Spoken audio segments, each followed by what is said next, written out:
por que é importante, né? Importante a gente falar do porquê é importante, né? Mas, de verdade, por que a gente deveria estar conversando sobre isso? Por que eu deveria estar parado agora gravando esse vídeo aqui para vocês para falar sobre isso? Porque eu falei, né, que é um assunto bem recorrente e aí o ponto-chave, né, da importância de falarmos sobre isso é o seguinte. Dado, né, toda essa definição e todos esses relatos que eu falei para vocês que eu sempre escuto, onde que eu vejo o maior impacto? É que frequentemente as pessoas passam por isso e frequentemente elas acabam deixando com que isso paralise suas carreiras. Ou acabam evitando resultados nas suas carreiras. Como assim evitando os resultados? Vou dar um exemplo que é bem comum que eu recebo. Aliás, eu não lembro agora se esse foi não, acho que foi no Instagram que eu recebi. A pessoa falou o seguinte: cara, eu acabei de ser aprovado numa vaga X para um cargo Y, que era um cargo bem mais alto do que ele estava ocupando no momento, mas eu não sei se eu aceito. Eu não sei se eu aceito.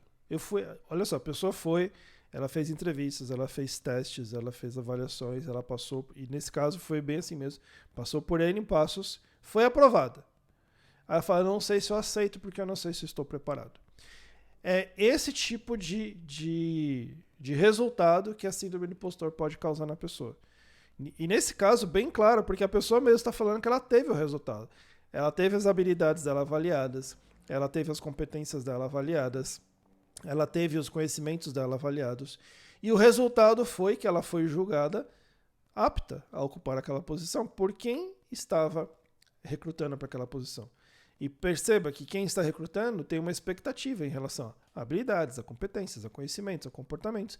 E ela olhou para aquela pessoa que foi avaliada segundo aqueles critérios e falou: olha, você está apto segundo os nossos critérios aqui. Então, por nós você está aprovado. E aí a pessoa fala: mas eu não sei se eu estou pronto. Então, é isso que a síndrome do impostor causa nas pessoas. E, gente, acho importante dizer também que é o seguinte: isso é muito diferente de fazer charminho, né?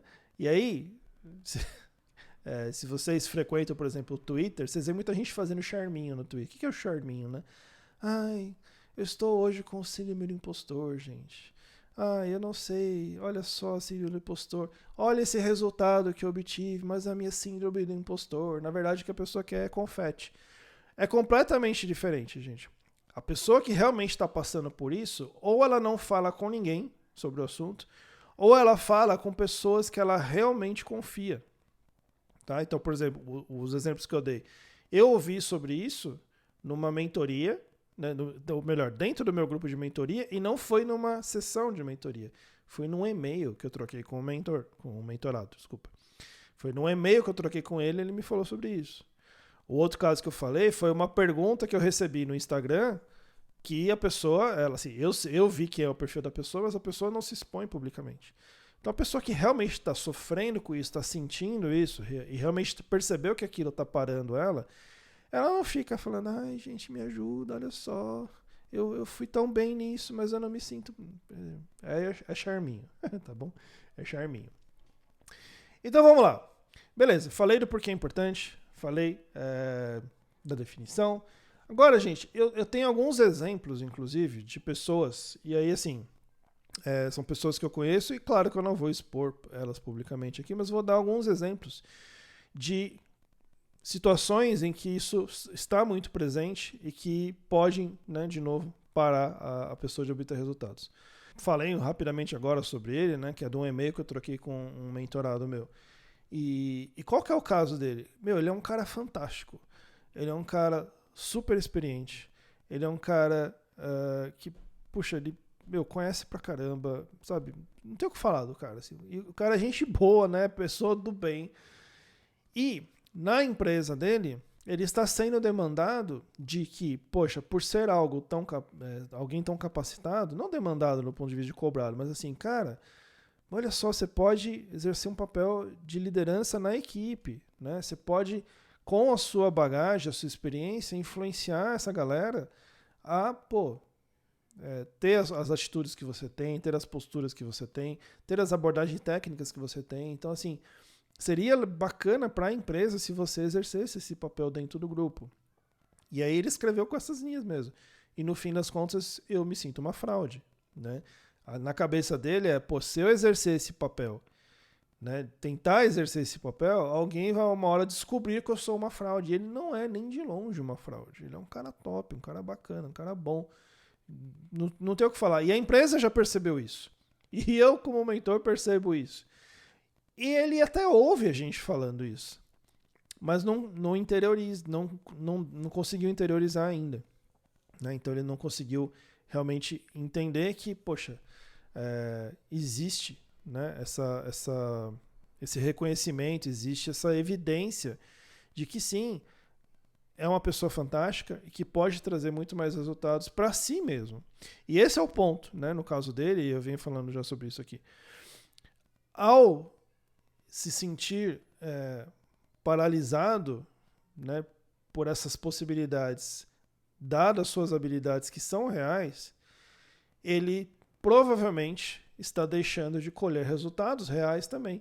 Então, de repente, ele é um desenvolvedor sênior na empresa que ele está. Provavelmente a empresa está, né, expondo, e eu falei isso para ele, né? Provavelmente a empresa está tentando levar a ele a expor a essas atividades talvez um pouco diferentes do que ele faz, porque vislumbra que ele possa ser um tech lead, um gerente do time de desenvolvimento, sei lá, enfim. Provavelmente eles estão vislumbrando nele esse potencial crescimento, né? E pela abordagem que ele me falou que a empresa fez, é algo bem intencionado mesmo. Pô, a empresa quer ajudar o cara a crescer, né? Então, por estar ralentando, né, nesse momento sobre isso, ele provavelmente está postergando ou mesmo bloqueando um resultado que poderia vir para a carreira dele. Tá? Então, esse é mais um exemplo que a gente tem de que, a pessoa tem condição, a pessoa tem habilidade, a pessoa tem resultado, mas por um receio, pela tal da síndrome do impostor, a pessoa acaba se paralisando por conta disso. Tem a habilidade, tem a performance, tem o resultado, tem as evidências, mas não consegue se enxergar dessa forma. Tá? Então, imagina, essa pessoa consegue realmente se livrar disso, e aí a gente vai falar um pouco mais sobre isso de uma forma um pouco mais prática, ela consegue escalar mais aquilo que ela já vem fazendo que está dando certo.